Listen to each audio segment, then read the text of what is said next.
Presiden Joko Widodo didampingi Menteri Sekretaris Negara, Pratikno, menerima Dewan Gelar, Tanda Jasa, dan Tanda Kehormatan, di Istana Kepresidenan Bogor, Jawa Barat, Kamis tanggal 3 November tahun 2022.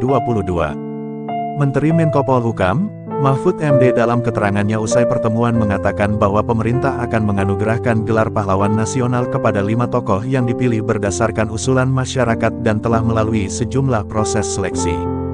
Mereka telah ikut berjuang mendirikan negara Republik Indonesia melalui perjuangan kemerdekaan dan mengisinya dengan pembangunan-pembangunan sehingga kita eksis sampai sekarang sebagai negara yang berdaulat.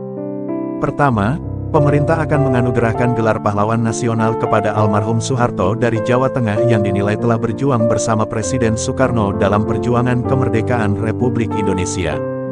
Bahkan, setelah kemerdekaan, almarhum Soeharto ikut serta dalam pembangunan sejumlah infrastruktur di tanah air.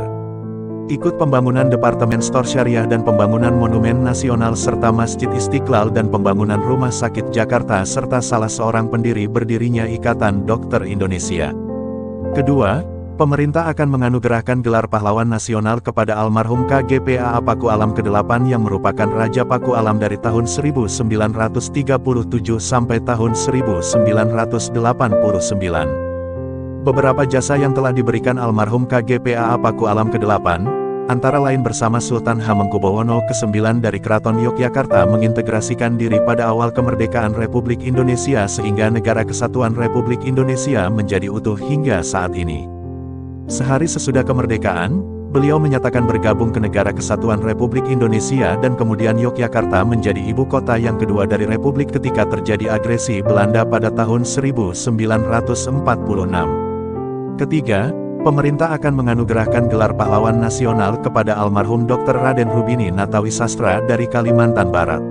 Almarhum Dr. Raden Rubini Natawisastra telah menjalankan misi kemanusiaan sebagai dokter keliling pada saat kemerdekaan.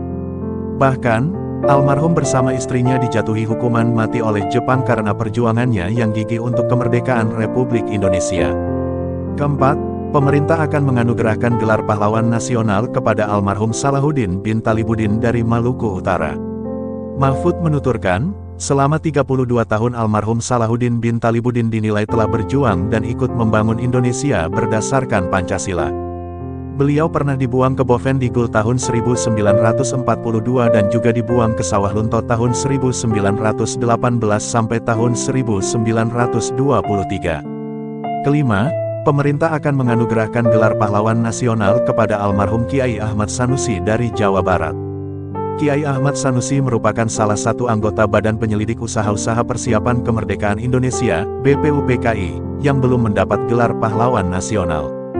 Ia juga tokoh Islam yang memperjuangkan dasar negara yang menghasilkan kompromi lahirnya negara Pancasila.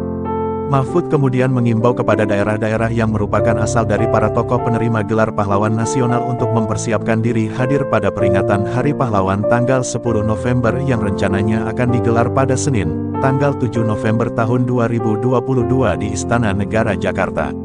Sekian cuplikan terkini, jangan lupa like, komen, share and subscribe.